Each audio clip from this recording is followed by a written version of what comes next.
All right, guys, it's time for the Next Level Guy Show, a men's interview, interest, and improvement-focused podcast featuring interviews with the greats from all industries to help you better your life.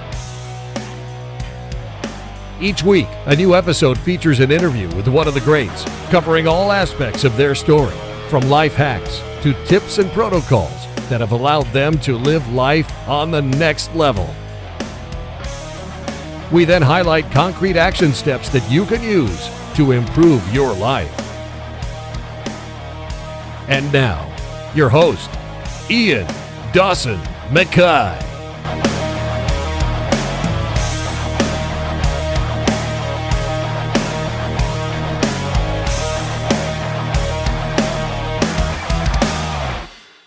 And today's guest is Trent Ward. Trent is the co-founder and CEO of FORME Life.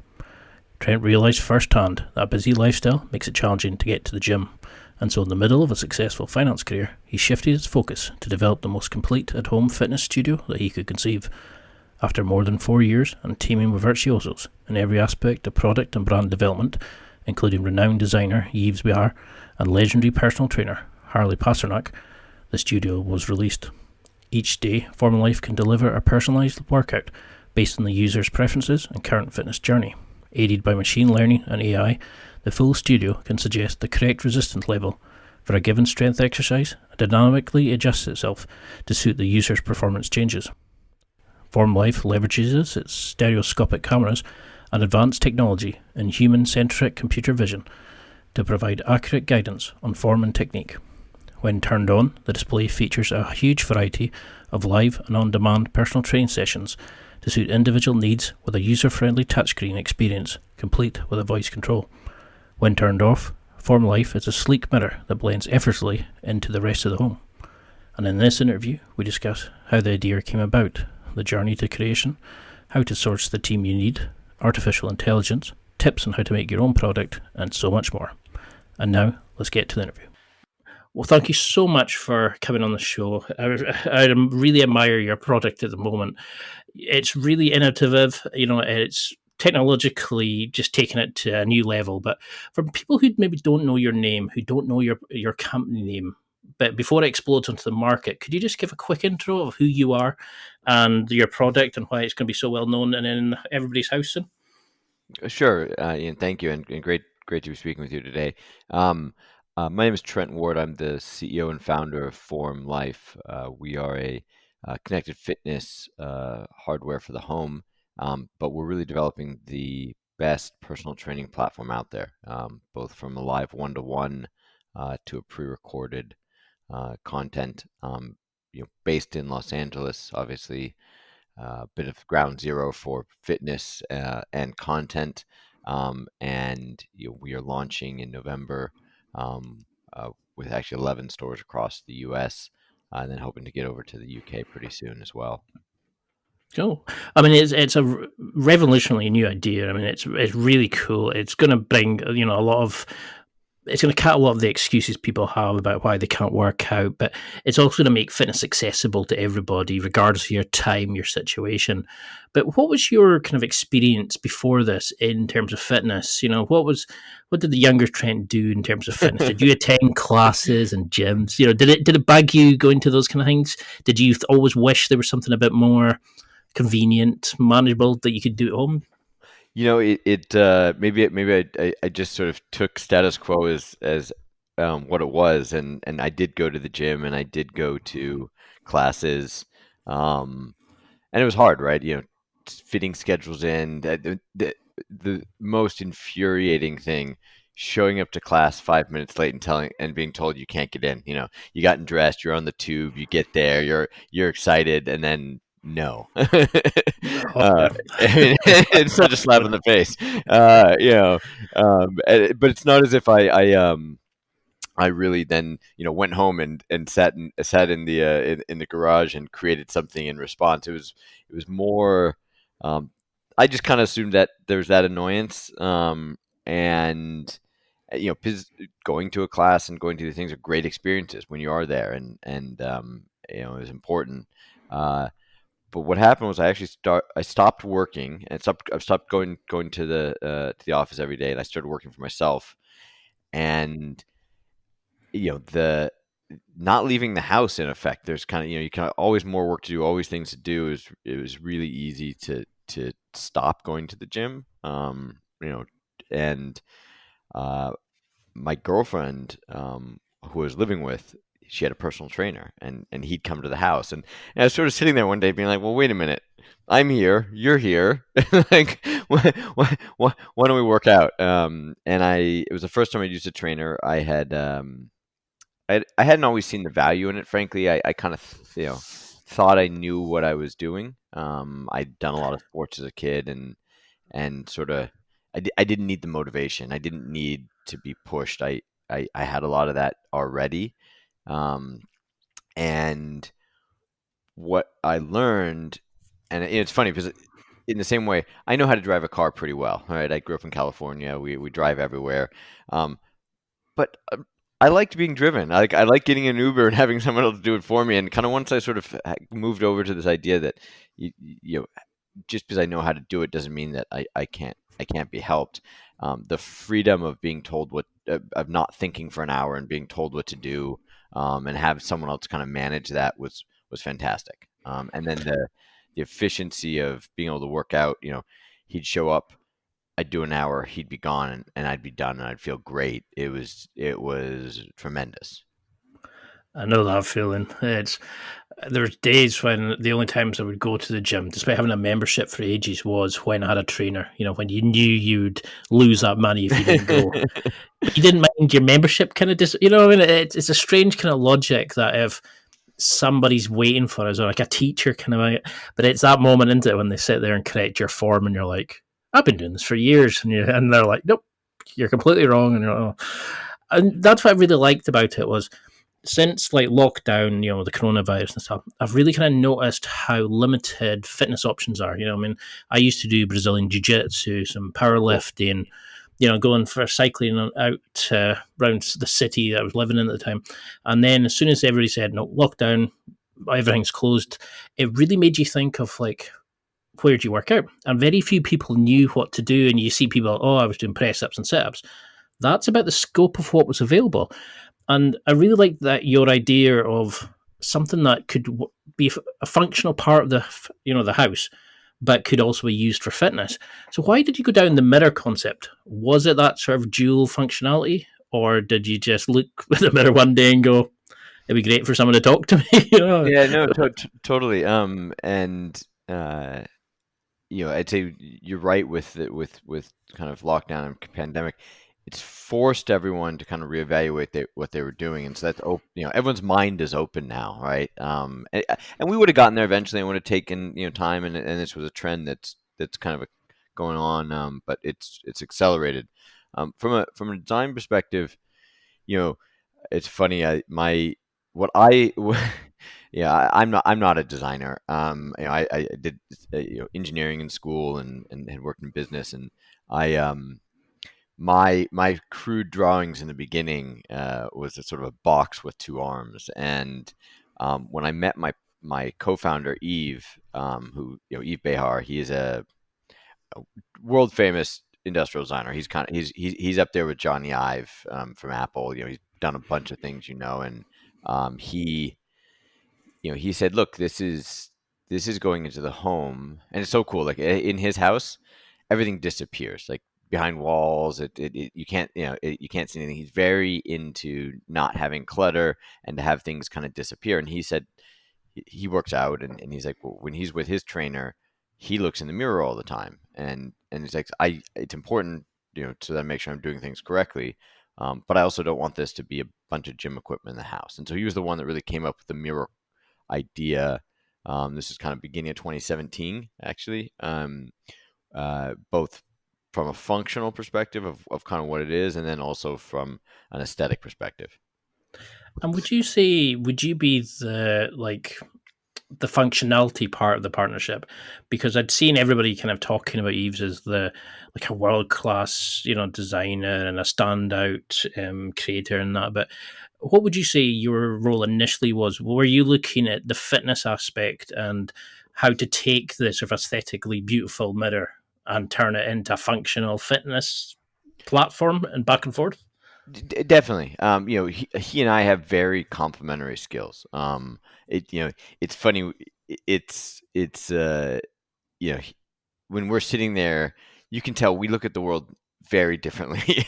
um, and it's a great partnership because of that. Because it's like he knows so much in areas that I just have no clue, and I'd say vice versa probably as well.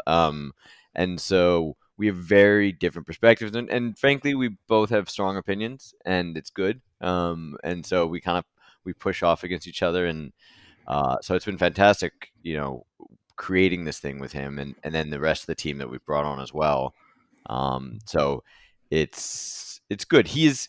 There's something. Look, everyone has different tastes, right? You can look at something and say it's pretty, and I can look at something and disagree. Um, he has a talent and a way of doing things that most people think is great, right? And that is making that choice. It's not personal preference; it's work, and he works hard at it, and he really thinks about the human when he's designing things. So, when you were doing this, was this your first sort of foray into it? I mean, you had a business background before this, but I mean, what was your sort of history and experience in product experience? What did you learn from that initial kind of, do I do it or not? Like, how did you overcome that fear of actually having the idea but going for it? Because so many people like shit themselves when it comes to that point of actually Completely. taking action. What made you kind of go, no, this needs to be created, this needs to be brought into the world? It was it's funny when your mates tell you something, like, oh, I'm gonna do this or this, you're like, you don't know what the fuck you're doing. You can't do that, right? Like that's that's what friends are for, right? And It's a good thing to tell me. there's a little bit of cut the tall poppy in there and some other things, but so I was doing this on the side.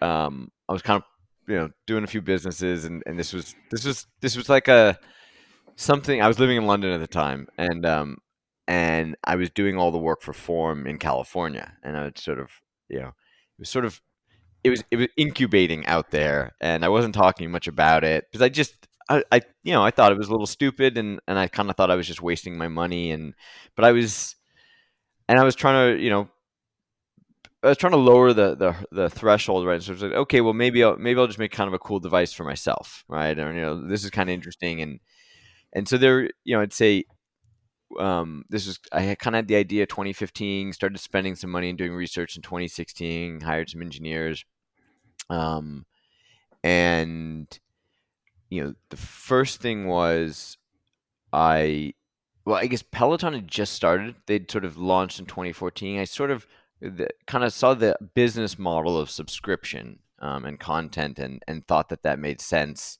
Um, and it was sort of the pieces were kind of coming together, and I was getting encouraged, and I thought there was something there.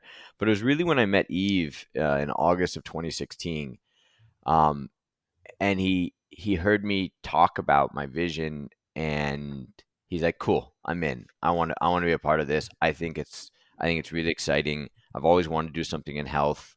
And this is a guy who, to be honest, I didn't know who he was until my friend introduced me to him, and I looked up his company's website, and I was like, wait, I know every one of those products practically. I was like, this guy is incredible. And I got lucky, right? It was one meeting, with the right person who believed in it, and I said, well, if that guy who sees everything, right?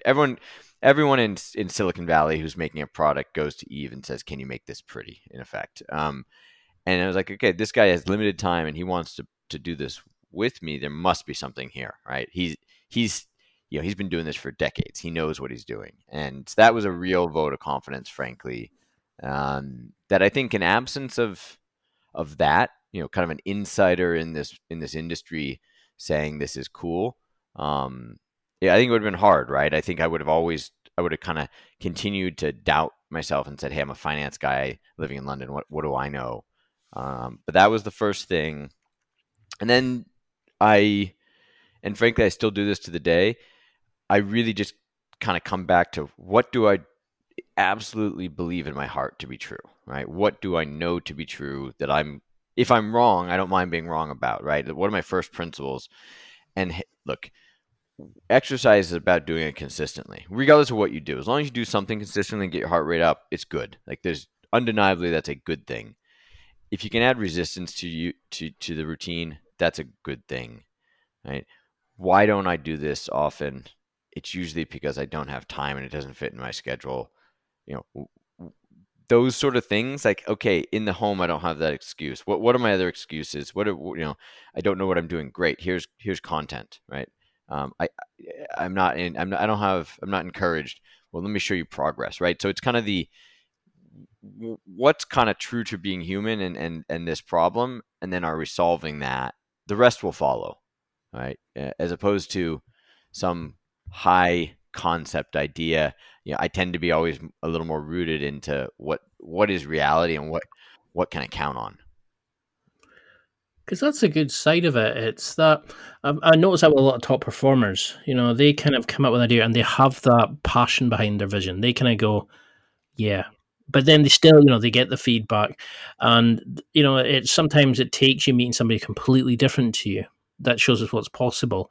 But a lot of people, there's some of the biggest products that were created scratch the itch of the creator, and you can think, well, it's just for myself. But then you realize it's like, if you have a question, you Google it. Tens of thousands have had that question. You think, there might be more to this. But did you go down the line of like focus groups, or did you just keep trying to build it, and then see the demand for it? How did you go about finding that there was going to be a market need for this? That you weren't going to be, coming out with think it's the new Coca-Cola and it's like But look, how? Oh, sorry. Coca-Cola, yeah, the new Coke. That's kind of marketing bullshit, right? Like, that's not solving a problem, right? And so I focused, and I tried to be very clear. What does the market want versus what do I want, and how are they different or not? And we did a little bit of focus group, but frankly, it was there to confirm what I believed, right? Yeah, And because that's the thing. It's like any new class has the same problem. You still have to get up. You still have to travel there. You still have to go in. You still, I like this. It's just be able to turn around and it's right in front of me. Like, this is awesome. If I could get a jiu-jitsu training partner with it, it's even better. no, totally. And we will do some martial arts content. You can't throw it. That it might be too expensive, but no, it's it's look. One of the great things about never having done this before is I didn't have any ego about it. I knew nothing, right? And it was easy for me to ask questions.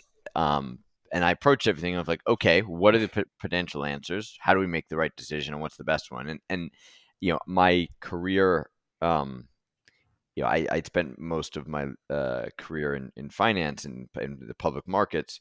And I remember one of my first seed investors asked me at the end of the meeting. He said, okay, well, by the way, can you tell me what you learned in your previous career? I thought about it and I said, I'm very good at making decisions with imperfect information. You never have perfect information in public markets, and you really have to think, what's risk reward? Where am I going to be wrong?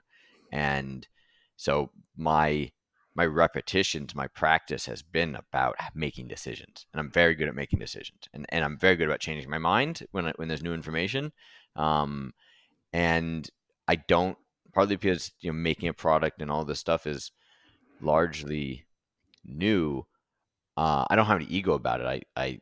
I'm like, who's the best at this, and where can I find the best information? And that's really what I did in assembling the team that we have. Right? It's um, I think it's harder sometimes if you are great at something, and to separate what does the market want versus what do you want. And so it's a I guess the I I look at focus groups and kind of other people's opinions as, well, they're kind of taking information and they're not looking at it objectively, and they're having an opinion. I'm doing it from an objective perspective. This is what I've decided is I believe to be the right answer. Can I go out and prove that with information? And what I learned, kind of the people in our CTO who'd worked with Yves for a couple decades said, look, there's two ways to make products. You can do focus groups, you can do this, you can iterate and kind of end up with a product as a result of that, or you can be a visionary and do it this way. There's pluses and minuses to both. And I was like, I'm probably more the latter than the former. I will use information and data, but you know what? This is the right answer, and I'm fine being wrong, right? If this isn't true or this doesn't work, I know why it didn't, and that's the bet I'm making, right? And it's very clear which bet I'm making here, and that's why I go back to those first principles of, lifting weights is good, working out at home is efficient, being told what to do and having measurement. All of those things are they're not discretionary choices; they're more factual. I love that because that's something I've definitely noticed with a lot of the top performers I've interviewed, where they control the controllables. You work on your skills, a set area, and then you go and delegate it, like the design to somebody that knows it better. You'd find the team to build the project if you're not able in that area. You kind of bring in other people, and you're right about the ego. Is how many, like I've tried to do all these courses in marketing and all this, and it's utter shite, a lot of it. You just sit there and you're like, what? It's all keywords and buzz phrases, and you're like, but it's not solving anything. And when I would go and ask, say, 50 people about the podcast, you got completely different answers and all different spectrums, and you just thought, I don't know where I'm going. It confuses you more. You almost get sort of paralysis by analysis, and I like that idea that you have, that I see a lot of these big guys and top performers have, where you just go, no, I know it's going to work. You have that passion in yourself, but you're not too arrogant to think that you have to design everything, that you have to run every single aspect of it, that you can delegate it to other people. And obviously, from looking at it, it's stunning, it's beautiful. But how did you know then that, how did you make it different, say, to Pennington? How did you make it different to, say, a set of dumbbells in the house? Did you always expect it to go sort of top tier kind of pricing, top tier quality? Did you ever consider focusing towards them, like a more for the masses? Did you always want this to be the A-list of fitness equipment, or did you even consider that kind of aspect? I did, and it is, and there are some conscious choices in there, from a few different perspectives. And trust me, I got a good amount of pushback from people. Oh, isn't it expensive or this and it's like having an arsehole. Everybody's got an opinion, don't they? Yeah, but unlike talking about whether who should be on the pitch that day, which there is no right answer. There's data here, and at my core, I'm an analyst, and when you look at who works out and who spends money, it's not representative of the whole population. And so your traditional consumer product, you have your top tier, you have your mid tier, and you have your mass. And sure, the mid tier is getting smaller in a lot of ways, but the fitness market is actually inverted. So in the US, 70% of the revenue probably in the gym sector is at the premium level, right? It's from a population perspective, let's say average price of a gym in the US is around $60 a month per person. And there's kind of three price points in there, and they're almost equally sized from a volume perspective, right? There's about 40% in the lower bucket. There's about 25-30% in the middle bucket, and there's around 30-ish%, low 30s in the top bucket. When you look at consumer products, that's not how the car market shaped, right? There's a few Bentleys out there, and there's a shitload of Toyotas, right? So the shape of spend and consumption in the fitness market is heavily weighted towards premium. Strategically, you want to be the most expensive thing in the market. This is, take the correlation to fitness and success in financially or business is pretty high. A lot of the same characteristics that are in one you see in the other, and so you do have a natural kind of correlation there. The other thing is, so let's say you're busy, you work 12 hours a day, and you sleep, 7. You travel, commute, food, family. You don't have a lot of free time. You're going to go spend 1 hour or 45 minutes of that free time doing a gym workout or some sort of exercise. That's a massive share of your free time. Like, it's very, very important to those people. When you look at that and you go, I'm going to buy this thing that's 4K and this thing that's 3K, the price doesn't matter. The value you get, and that's one of the concepts that I think a lot of people don't spend enough time being precise about. Are we talking about price or are we talking about value? And fundamentally, this category and these people will buy the item that's the best if it's affordable. And so, look, I'll give a great example for you. The iPhone. It's the most expensive phone in the market, pretty much, right? I mean, sure, there's Samsung as well, but like in general, the iPhone is not the low-cost mass product, and yet it's sort of the standard or the default, and that's because it provides a lot of value. Now, most people don't pay $750 for it or £700 or whatever. It's financed on a monthly basis through your phone company or through Apple. And so affordability comes down partly to financing, but it's that consumers making the decision ultimately based on what value they get out of the product. And you must, I'm a believer in selling on value, not price. I think, I personally, I'm one of those people who I still have furniture that I bought in college that I've had for 20 years. I bought things. I had the IKEA stuff of course, but I also, I remember I bought with my first summer bonus from working some real furniture, right? Which was weird for a uni student, but I've grew up with my father, and you buy things of quality and you take care of them, right? And so I've always spent more money on things, but I also never replaced things because I bought the right ones and I took care of them. And my tastes don't change as well, but I that's kind of the mentality I grew up with. It's sort of, my father's business had a lot of similarities to that. So part of it's personal preference and how I was conditioned, and part of it's, I think, strategically, it's the right way to play this market. But look at Peloton. It's the default option, and yet it's the most expensive bike out there. Same thing with Apple, right? So all of these markets have these similar shapes. Because that definitely, while I was listening to that, I was like, the younger Ian would have gone for the, oh no, that's too expensive, let's go for a sort of the medium or the lower kind of quality.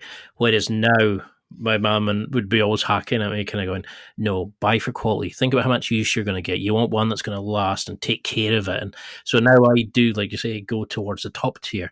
And I've always been interested in how people view it and where they are in their life and their, like, their ability to make money and things like that, and their judgments on products based on, like you're saying, is it cost or is it the actual quality, or is it the convenience they're getting from a product? And that's why I was so interested in the, I say mirror, but you know what I mean.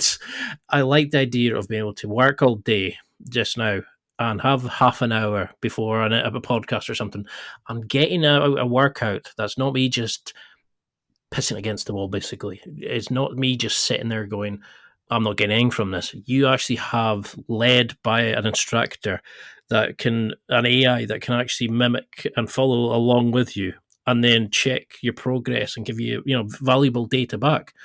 That's really unheard of, because most people, like, younger people, just have a set of dumbbells or one of these hip bands sitting by their mirror. They just jump on it, and when they get 5 seconds, maybe have terrible form, and then then they wonder why they don't get any progression. So how did you go about changing that fitness industry? How did you make people understand that this is better for them, but to try to sort of pull in the scope of what people want to do when they work out from home? Because you offer some amazing modules and functions in this setup, the different bars, like, when you had the ballet bar, for example, I was like, that is immense. Like that is You so struck me. You fantastic. struck me as a ballet guy. But, I was just looking at it, just going, what? I was just like, yes. That. I mean, I could see just the thought that you had considered such a wide market of people. I thought, yeah, they get it. They understand their users. But how did you go about that? Because you're reshaping the fitness industry. Did is this just scratching your own itch, or are you looking at what you can build from this, what you can add to it? Because you've got amazing music, fantastic cheers, you've got like the ability to one-to-ones, and you've got so much from this. But how did you start with this? Like, what went into your head when you were thinking about this? I really thought about the consumer and the audience and people. I so I was in kind of my mid 30s, and I girlfriends, friends, kind of in the mid 30s. Some of them had gotten pregnant, and said one was a runner, and she's like, she got to 5 months pregnant. She goes, my doctor told me I'm not supposed to run anymore. I need to lift weights. I've never done that before. Or I'd hear from women, I don't want to bulk up. I'm just going to continue on the treadmill. I'm like, you need to lift weights. You need to do these things, and you sort of realize there's a lot of perception and kind of misinformation, and so it's like, okay, well, I know that lifting weights is physiologically proven. This is science. We know this works. We know that women don't have enough testosterone and other things to really put on a lot of muscle. As every trainer will say, if I could get you to bulk up with those little weights, I'd have men out the door, trying to get, have me coach them. It was only that easy, yeah. Yeah, I mean, it's funny how we're conditioned by society in those ways. So we know that to be not true. Okay, well, what do we need to do to get you to change your mind? How do we do it? Well, going to the male part of the gym, where there's a bunch of sweaty guys who, it's not the best place to learn. It's not the most comfortable environment. Okay, let's remove one of those barriers. Let's put it in the home. Let's add privacy. Well, great. I have weights now. They're in the home. What do I do with them? Oh, you don't have knowledge. Okay, you could pay for a trainer. That's expensive. You didn't play the sports to learn this stuff. Let's put a trainer on the screen and show you how to do it. You're worried about getting injured. Okay, well, great. We have a way to set the weight for you automatically based on how strong you are because of the artificial intelligence we have. Cool, check that box. Now you have confidence that you're doing the right thing, right? So for me, it was always, what's the problem we're trying to solve? How do we solve it? And just systematically going through those things. And then, look, it's from talking to people, and I'd hear from a guy, oh, I really like this. This is a great idea. My wife won't let me have it. And I'm like, what does your wife like to do? She goes, she likes going to her bar class. I'm like, well, that's a mirror with a bar and this. We can do that. Like, hey guys, can we get a bar on this machine that is detachable and supports weight? And the engineer's like, yeah, we can do that. Cool, let's give it a try. And the moment we do that and we show it to people, like, that's amazing. And so it is really about removing friction all the way around. What are the concerns of people? When and families and couples are very much, a key target here, because again, it goes back to, I don't have time to do these things. It's not that I prefer A or B. It's I don't have time to get to the gym. It's no preference. It's I have to work out at home or I'm not working out. And that lack of time usually comes from getting married, having kids, having a commute, moving out of the city center, and not having services near you. But what that means is there's two people in the home at least. And so now that you have two people in the home, you need to sell to both of them, right? And one of the core strategies we had was to be non-gendered, right?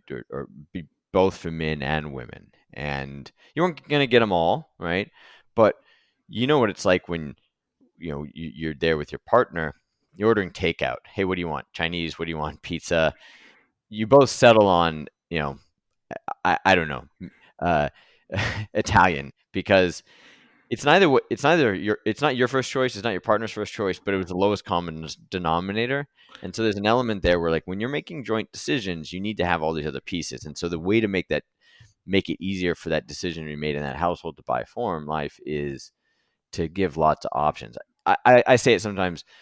I'm not trying to get 2 yes votes from your house. I'm just trying to get 1 yes and 1 non-veto, right? You just don't want the other person to stand in the way. And so you show them you can do bar, you can do dancing, you can do these things. So I think it's partly strategic of how to get into the home more easily, but also you shouldn't just be lifting your dumbbells and doing your weights. You should be doing some yoga. You should be doing this other stuff. You should have diversity in your activities, both to keep it exciting and fresh, but also your body needs those different elements. So there's, again, much like with the mirror where we want it to fit into the home, but we also think it's good for the workout.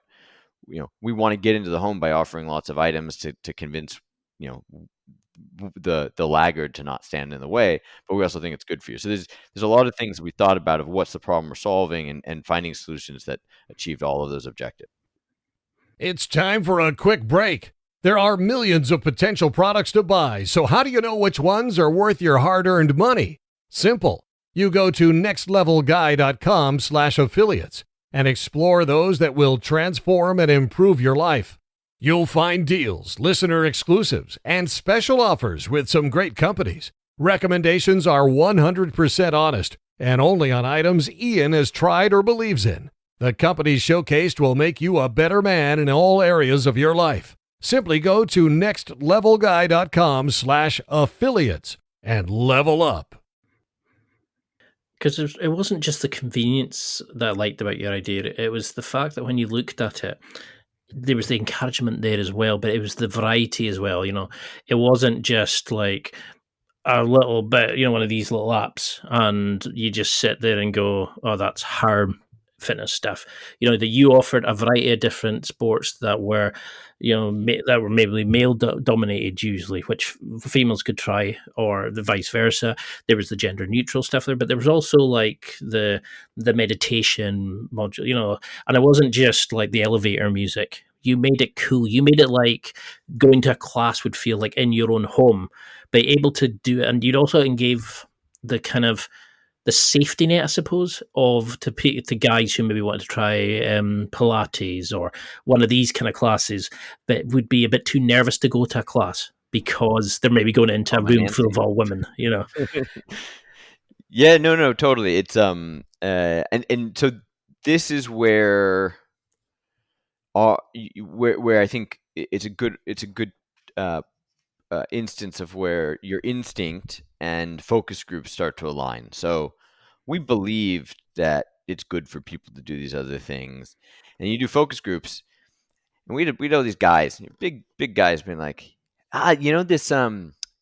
this yoga thing or this meditation thing. I've heard it's good. I'm very interested in it, but like I'm not good at it.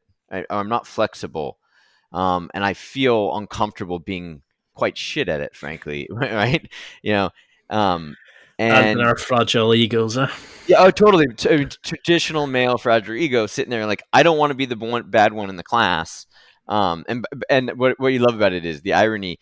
I'm not good at it. The whole point of yoga is not ever being good or bad. There's no judgment. It's it's kind of this. It's the process, not the end result. Fine. So there's all that. Once you have it as private and in the home, it allows you to sample more. And so I think we're going to bring some pretty cool stuff from LA that you wouldn't find elsewhere, but I think people might have interest in it, especially if they can do it in the privacy of their own home. And then what was interesting, and look, we all know men and women are different, right? And so the women said, and this was the group that had kids.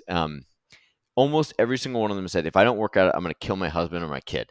And for them, the workout was a little more of a mental thing. It was a release. It was a break from their day. It was a stress relief. And so, not that we made female content and male content, but we realized people do different things. So when I work out, when I'm lifting weights, I want to do my 10 reps of one exercise and cross it off the list and move to the next one. And very linear and very accomplished driven. And, I get dopamine from those things. That's pretty male. The women in the office, were like, it's okay. It's a little boring, but they loved the content that we made that was more time. They're like, we don't care how many reps we do. We just want to be told, okay, 10 seconds left, and we'll push ourselves. And for them, it was this time-driven type of content where they escaped their day, and it was less about the accomplishment. It was more about effectively the process and going through it, and et cetera. So people have different reasons for exercise, and you need to have a product that has different metrics for that, because the person's going to be engaged one way or the other. So insights like that, where you took it from some folk groups and kind of understood, and then built it into how we made a product. Because it's a really good way of doing it, because how many people buy a bike? Oh, I'm going to cycle every night, but it soon gets boring. Or, I'm going to get some dumbbells or a weight bench from home, but you don't always fancy that. Some days you want to go intense. Other days you want to just have a gentle cycle. Other days you want to have that, like you're saying, that kind of moment of just chilling out and relaxing. And that's a big plus for your product, is you've got that kind of scope that it adheres to what like your partner might want to do, what you might to do, or what you might want to do together. But you also have that thing of encouraging them to try other things and to develop themselves as much as like just to get fit. What about the community aspect? Are you thinking of keeping it just of you can speak to the other, like the other mirror, shall we say, or are you looking to have like team community aspects to it, and like leaderboards and all that kind of stuff, or you try to keep away from that kind of idea? It's a good question. And I think it's become clear to everyone that community is incredibly powerful, and the social dynamics of competition and group participation is really, really powerful for engagement. I'm pretty firm that just because those things are good and they exist doesn't mean that they're key for us, Mm-hmm. right? I approach it a little more of, I know that's a good thing. What's authentic of how we involve that, and let's just not try to pigeon or to shoehorn it in here. And I see that with other products where they try to give you the feeling that you're a part of something, and it comes across like they shouldn't have done anything, frankly, because it comes across so poorly. We are, I think we're very focused on this as personal training, and in the U.S., 55% of people work out by themselves. Now, working out with a group is great as well. There's powerful drivers. How do you marry them? So we have leaderboards and some aspect of that. But actually, if you think about competition, the higher concept is actually quantification. And so quantification for me is, I'm driving down the highway, no one's around me, and I think I'm going the speed limit. The moment I look at the speedometer, it's quantified, I will change my behavior. I will go faster, or I'll go more slowly. And so without that information, I don't know, right? And so it's the same thing. If you're on a bike, if you think you could be going at 10, and you think you're at 10, you can go at 10, but you're actually going at 8. Unless you're measured and shown that, you won't change your behavior. So you don't need to be pushed. You just need the information. You have it in you already, right? And likewise, you may be going out too hard, and you need to be told, hey, back it down. So I think information is really important. And there's a lot of stuff in Silicon Valley where they say if you can't measure it, you can't optimize it, or you can't fix it. So part of it's that. Competition is someone drives past you on the highway and you try to catch up with them. Right? It's there. It's just a different element. And there are a lot of people that aren't into competition, to be fair. And there are people that are. So I think it's making the experience adaptable for each type of person. Sorry, you're going to say, Ian? Oh, sorry, I was going to say, it's just because when you were saying that, I was listening going, that's very true, because I don't know if you've ever played FIFA, the football game. And when they did the online thing, I thought, oh, this is brilliant. I'm going to play this the whole time. I think I played it like 3 times. I just like playing against like a teammate, or I like playing it by myself against the computer. I didn't, just as like you said, just because it's possible doesn't mean it's good. It's good. Yeah, correct. And I think it's important to stay disciplined. Otherwise, you end up with a product that kind of is nothing to all people, right? Yeah. And so think about like personal training and group fitness are sort of different. You wake up this morning and you're like, I feel like doing X, and you go and you do it, right? And if you have a Peloton, you get on the bike and you make a decision, then you're gonna ride, and you do a selection of I want this trainer, that trainer, this time. Personal training is different, right? Like I know I have four things I'm going to do this week. That's my commitment. I'm going to do four sessions a week, right? By the way, it's not happening. But in my ideal world, I definitely am not either. no. But I have a goal, right? And this is when I had my trainer, right? Because we'd schedule appointments. We'd have 3 sessions a week, and we knew what we were doing. And I didn't care what I did each day. He showed up and he made the decisions, but I knew I had that appointment, and that natural context is different than, hey, let's all get together and push each other to do this thing. I mean, one of the, and I know Peloton kind of the people talk a lot about, hey, I got a shout out or there's this, and that's good for some people, but frankly, 90% of people time shift those classes, right? It's really about on demand. And there's 30,000 people in those classes or 10,000 people in those classes. Like, you're not going to get your name shouted out anymore. And you have to filter your leaderboard to get it down to a small enough group so you feel good about yourself. Now, some people still really like that, and you can compete with friends, and that's great. I personally, I'm not trying to compete with other people. I'm making progress about what I want. It's my goals, what I'm trying to do, and I'm measuring against my own items. So it's competing against myself. And what you find is also, once you get married and have kids, like, and you're a little older, you're not going to the gym to meet someone. You're you're just trying to fit it in, and your social life is largely taken up by your family. And you have different objectives. So I don't think it's one's good and one's bad. I think there's just different types, and by the way, there's room for both.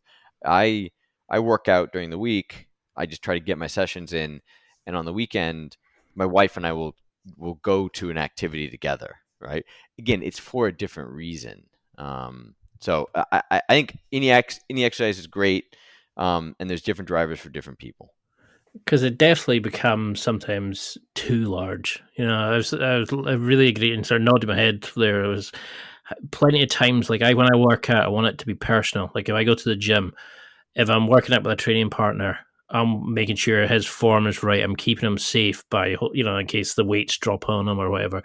I want him helping me. We don't kind of care what Joe Bloggs in the corner is doing. Sometimes you do look at these like stats on men's health and all that, and you'll say, "Oh, my deadlift's more than the national average," or something like that. Good. Yeah, sure. But it's not like a sort of day-to-day thing that I want, and that's what I kind of see with the Peloton thing is like, oh, everybody together and push it and all that kind of stuff, and they're selling it as a sort of one-to-one kind of thing where, like you said, there's like thousands of people in those classes. Everybody's kind of doing that, and not everybody wants that or wants to switch it. People want to switch that off sometimes. Sometimes you just want a de-stressor where it's just you pushing yourself as hard as you can go. You don't want to have somebody else talking to you, and I like that kind of a style of what you've got. It's you can pick what you want, the environment that you go into.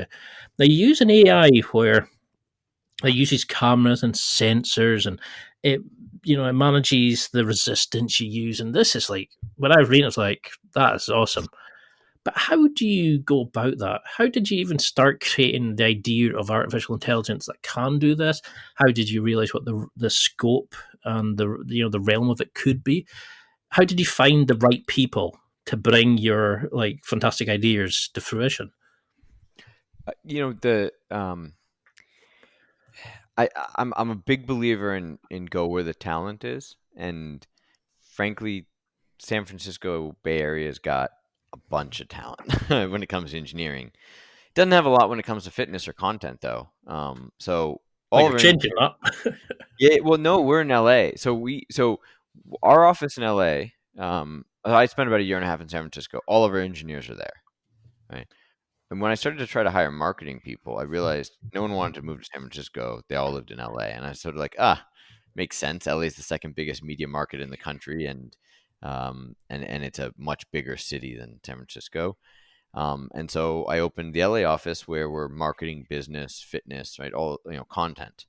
And you sort of realize getting something done in the content world in San Francisco, there's a few options. It's kind of hard. It's just not that deep of a market. Doing it in LA, everything's easy and available. And so, and likewise for San Francisco and for engineering talent, there's a lot of it. And so it's partly that. Our chief technology officer Gregor is pretty experienced. He's been around. I think I think artificial intelligence and machine learning and these buzzwords are thrown out a lot, and there's varying degrees of it. So specifically,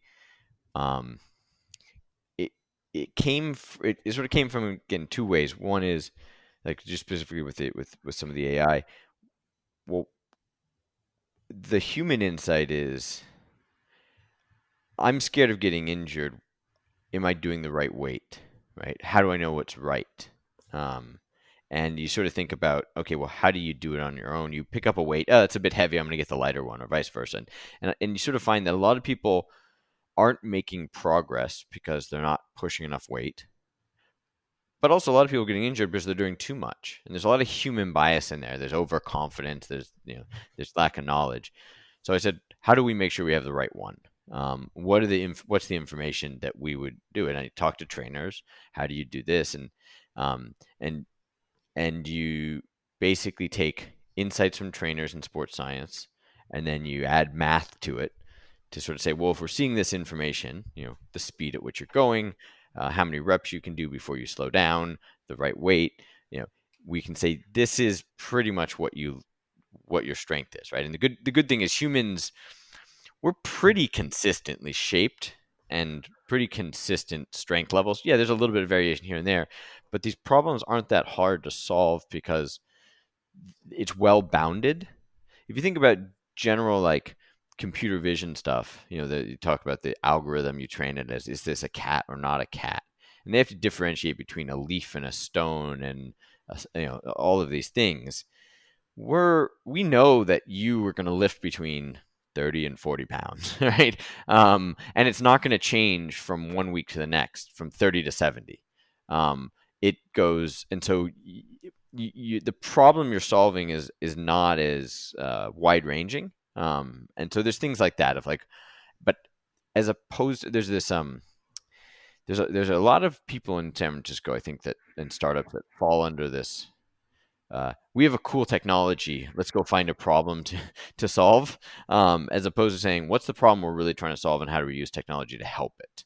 And so kind of being human centric and kind of consumer pain point first, as opposed to, I think technology is cool, let's find a way to use it, which is what I see in some of the other companies out there.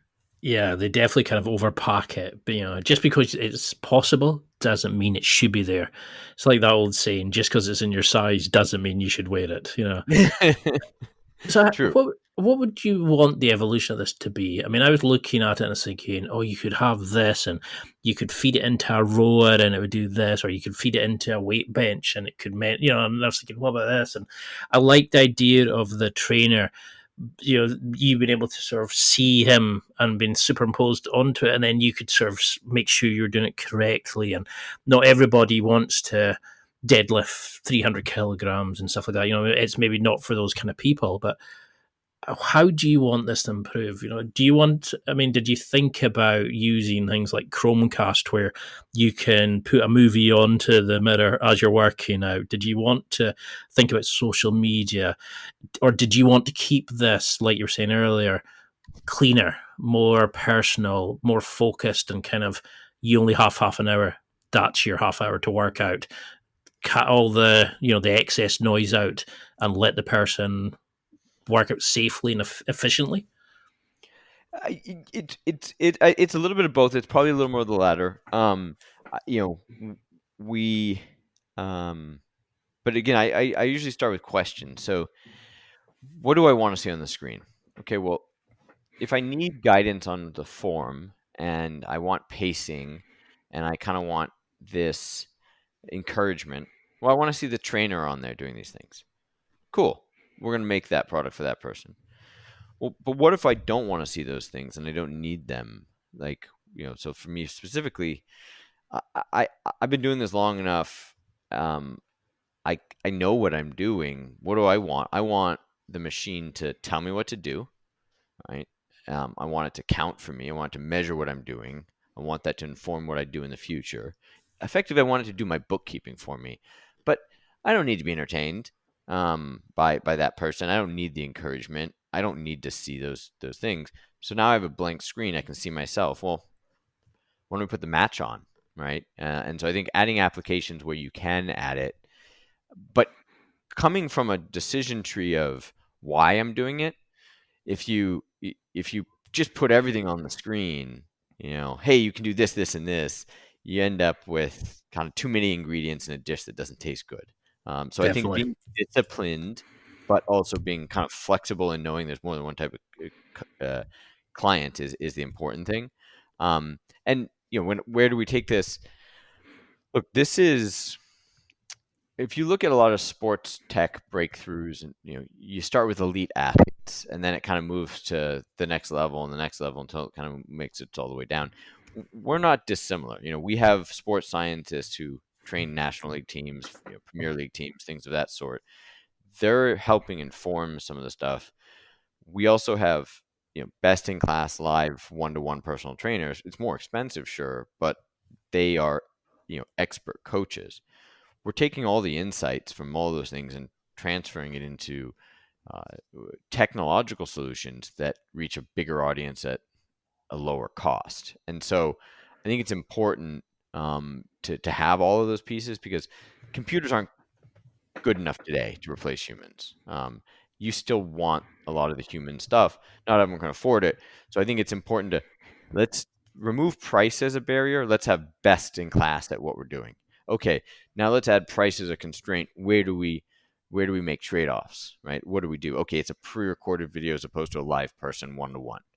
Sure, you understand that in the same way you understand that there's the Four Seasons and there's Comfort Inn, and they have different things. You get different stuff from them. They can both be great products for their audiences. And so for us, the linkage really is the right product for the right consumer, but with the same level of focus and thoughtfulness to make sure that we're getting best in class training for that person, given the constraints that we have.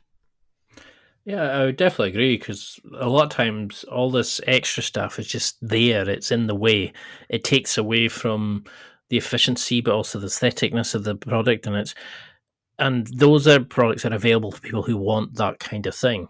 But when I work out, for example, I don't want to share it to anybody. I want to just be better than the person I was before.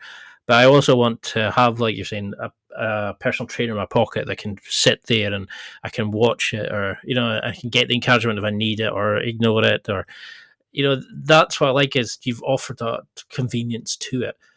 But what's your idea towards market penetration? How? Well, you mean this is it 3 years it's been in development? Yeah, three, a little more than three, kind of four. It's they're running together, as you can appreciate. Well, I mean, you're creating a masterpiece more than just a fitness piece. You're creating something that's going to be part of somebody's house that they're proud of, as much of something they're going to use to improve their body. So, I mean, you're clashing two very important worlds together here, and you're making a badass product from it. So, you should be super proud of it.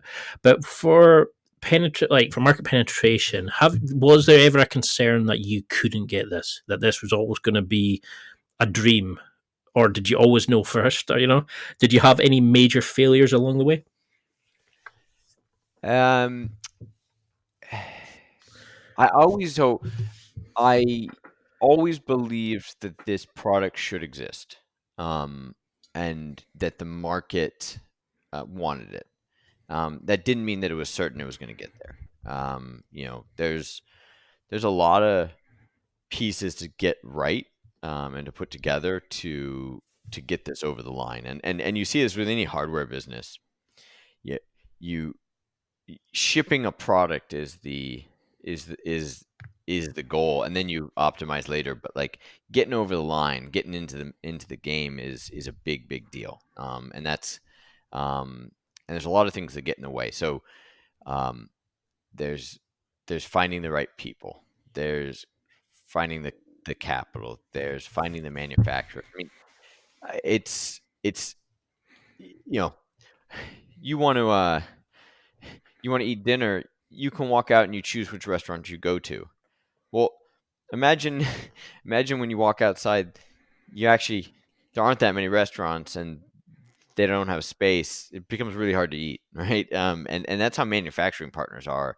They're full. They don't need your business. Spending time and energy on a startup that's not making any product is a risk, and they have to really believe in it, and because they're spending their time and resources. It's not just here, make this thing for me. Like they're making a massive investment in your business, implicitly, partly because they have only so much capacity and so much engineering talent, and so they need to choose wisely. But also, it does cost them money, and I think to make a product this sort of complex and detailed and to have it be new, like people are taking a leap of faith. And so I went to Asia a few times, met with everyone. My team had been there a lot as well. There's a lot of relationship driven business there. And I think we got really lucky. We managed to get our kind of first choice partners, people that we might have taken a number of years. We might have had to start with like lower level or smaller partners until we got big enough to move to the bigger guys.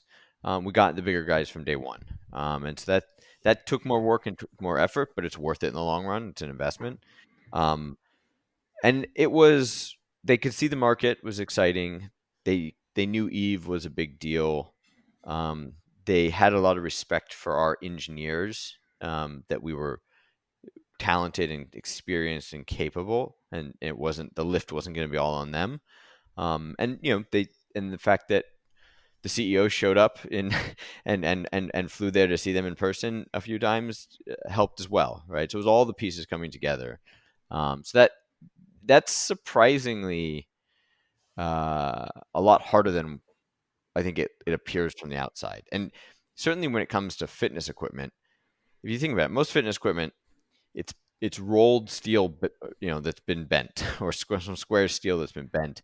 It's to find a manufacturer that can make more elegant shapes, and more tasteful, is hard. To make something from scratch that has motors in it is totally new. We had to get a company with some vision. So it was, frankly, the hardest thing on the display side. Finding a clean room that can fit a 6-foot piece of glass. Every laptop and TV, they're smaller. To get something this big, it was not easy. So there are little things like that. COVID, obviously, has been pretty disruptive for a lot of people.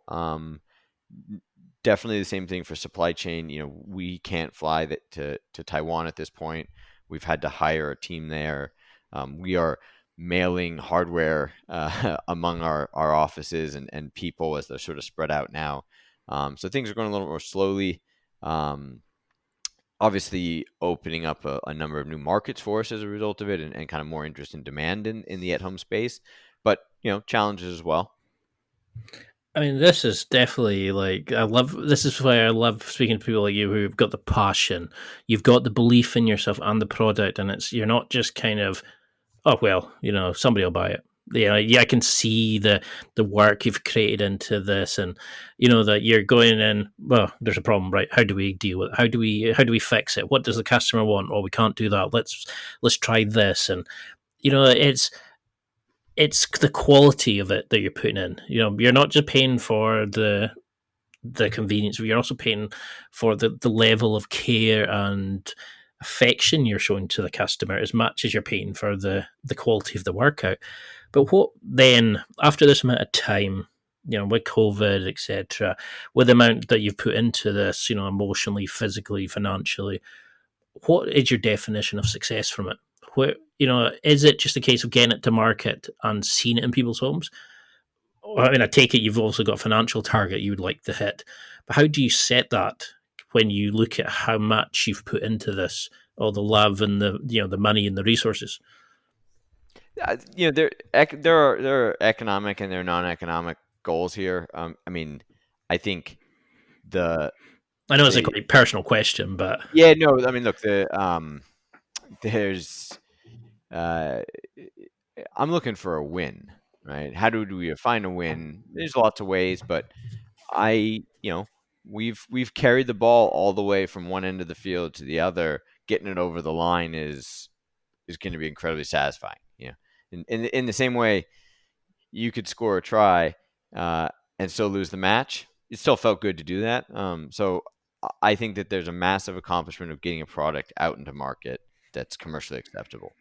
Um, I'm pretty convinced once we're there, there's it's kind of hard to see us not winning. Frankly, I spend most of my time asking myself, how is this not going to work? Right? I don't think you're going to have a problem. I, you know, I haven't found the answer yet, really, but I focus more on the downside. The upside takes care of itself, right? It's don't look at the end zone. Don't look at at that. Think about, I already did that work. I know what success looks like. So now I'm only focused on what's going to keep me from that, and that's where I spend most of my time thinking what can go wrong. And I'm not paranoid at all. It's just let's not get tripped up by anything. Let's anticipate what could happen. Let's try to mitigate it before it happens. Because I do think the path of least resistance, or the default path now, I believe to be a very successful one. And so I'm just focused on what's going to keep us not on that path. And I think it's a good discipline. I think it's really important to always look at things from different perspectives. And uh, there's hey, let's look at the upside. How great is this going to be?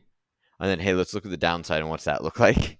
And then how do those things meet? And are there any inconsistencies there that we need to uncover? And what would you say this has taught you as a person? I mean, what has it taught you about relationship building, collaborations, creating something? Because a lot of people have their idea that dies within them. They think, oh yeah, it would be great, but no. And then in their head, they're coming up with all their excuses.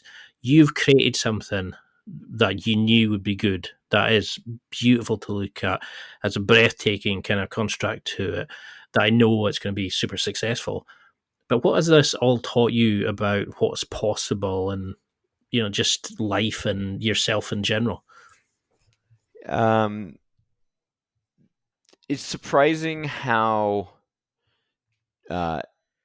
how much of success is just showing up and keep pushing, right? And I see it because there's so many things on my plate that if I don't do them, they don't get done, and it has a lot of ripple effects.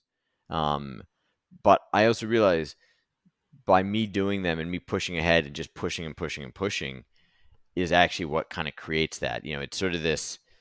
I think you're looking at almost a finished product here in a market and saying, well, this is obvious, and this is all along the way, until you get that sort of tide to turn the other way, you're pushing uphill, right? And you kind of just need to keep pushing. And one of the ways of motivating myself when doubting and when things felt hard was, well, are there any good reasons this shouldn't work? Like, am I being stupid? And when I couldn't uncover them, or if I did uncover them and I could mitigate them, then it gave me a lot of confidence. And it's like, okay, the element here is really me. and the team. And if we don't keep doing this, it's not going to happen. That's certain.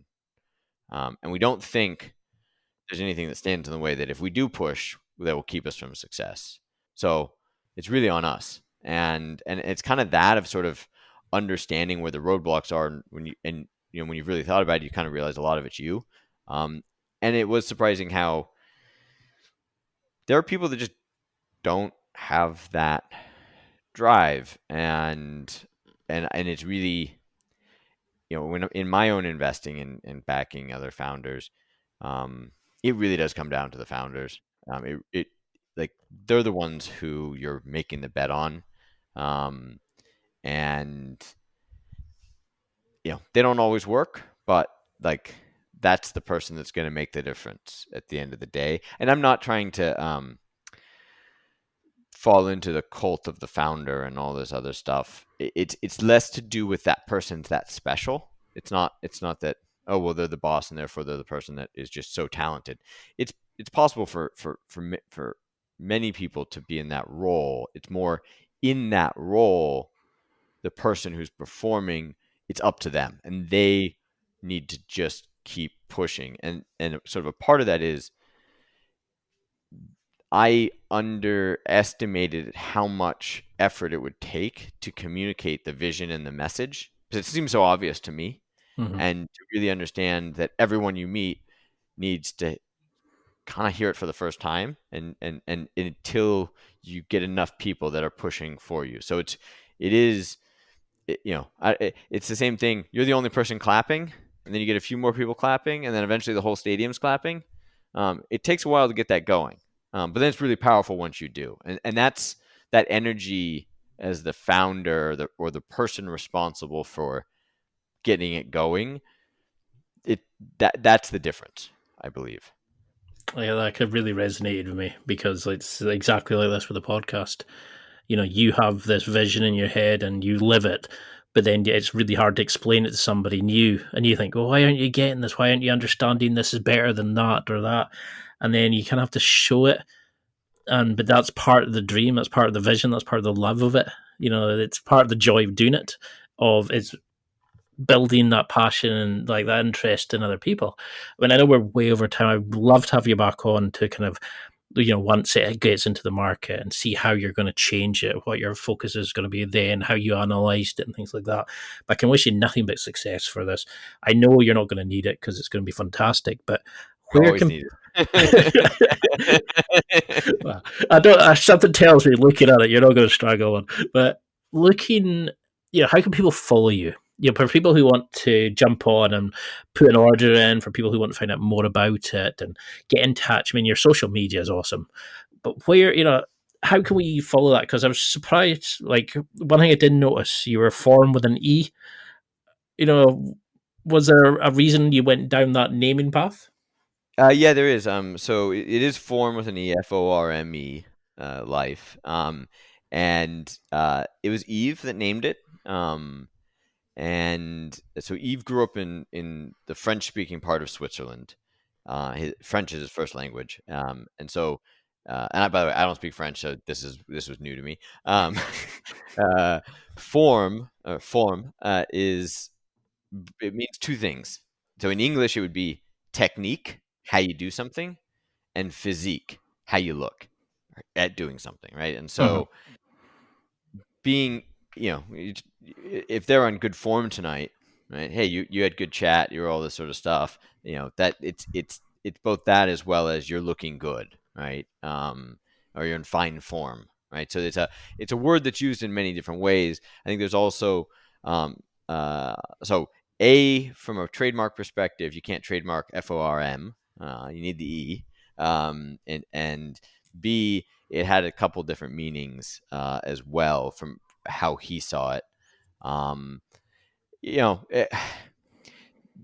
Names, logos, there's always going to be someone that likes it. There's always going to be someone that hates it. It's not easy. It's when you're sitting there trying to name, what it is. It's a very hard thing. You get there eventually. there are a lot of things I like about it. We spent a lot of time on going through the logo and what does this mean and how did this. It's A lot it's, of and it's actually noise. it's hard not to, but the reality is you're gonna get there eventually, right? Things that seemed unfamiliar at the time eventually become familiar. So I also, I think one of the barriers for people to lifting weights and doing this exercise is, are they doing it right, or do they have good form? And so we kind of a little bit want to remind you that with us you're going to do it better, right? You're going to have good form. I like that. It's not even if you're going to do it right, you're going to do it better.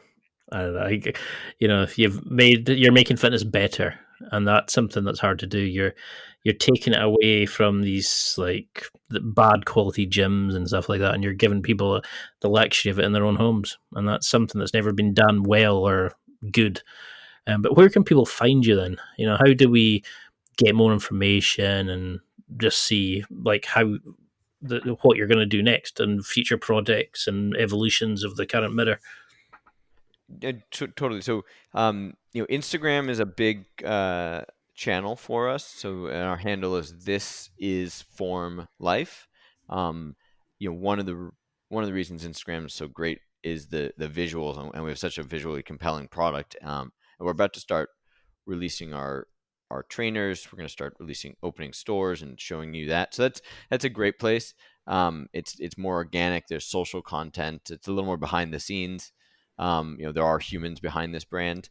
Our website, formelife.com, FORME life.com, has probably more technical information, a little more static, but certainly is updated regularly.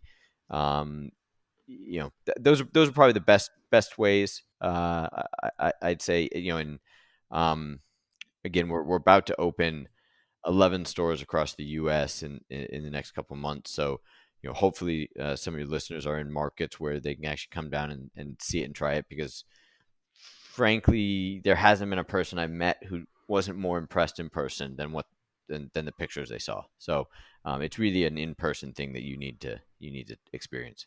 I can't wait to see it in firsthand, because I've seen the details, the social media, the videos. I've read reviews, I've read the documentation, I've read everything I could about it on the website, like on Google, and I love the idea of like white gloved, installation teams, and I just thought they're doing this right. They know what they're doing. They know their market, but they're giving them what they need, but making it look badass when they're doing it. Is there anything before we go, I'll wrap it up? Is there anything that you think we haven't covered? Is there anything you want to announce? Anything coming up? I know with COVID it's very difficult, but is there anything you're doing on social media, perhaps? I could direct people towards. I'd say in the next, we're gonna have some big announcements coming up. I'm gonna leave it at that. But I'd say there's some big stuff that will get a lot of people excited, I believe. And then maybe just we talked a lot about working hard and fitness, and one of the other elements here is recovery, right? And how important that is to making progress, and you can't hit it hard all the time. You're going to get injured. You're going to wear your body down. The making progress towards your goals really needs a structured program of recovery as well. And I think that's becoming a new thing. People, so it's products like Whoop, who are great, and they're kind of telling people, hey, your body's not ready for this. We've baked in some of those things, and we'll take data from providers like Oura Ring and Whoop Band and your Apple Watch to say, here you have a session today, but your session is going to be recovery focused, and so it's 30 minutes. You have your 30 minutes between podcasts. Great, do your workout, but also we're also going to have, hey, here's 15 minutes today of just mobility and stretching. And I think that plus the content for the mind, this holistic approach to your health is very important, and that it's a struggle when you're a gym or a boutique fitness thing where you're kind of selling one product. The fact that we have digital, we can sell the whole suite, or we can prescribe for you the strength, the mobility, the fun, right? All of these things to really keep you in tip-top shape.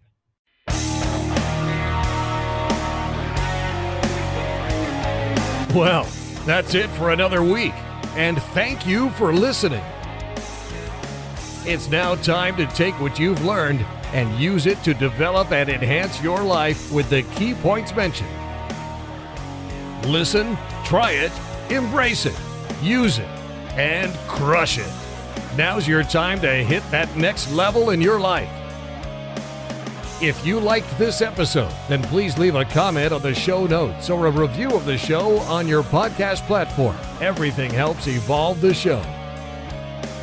Until next week, keep seeking the next level in your life.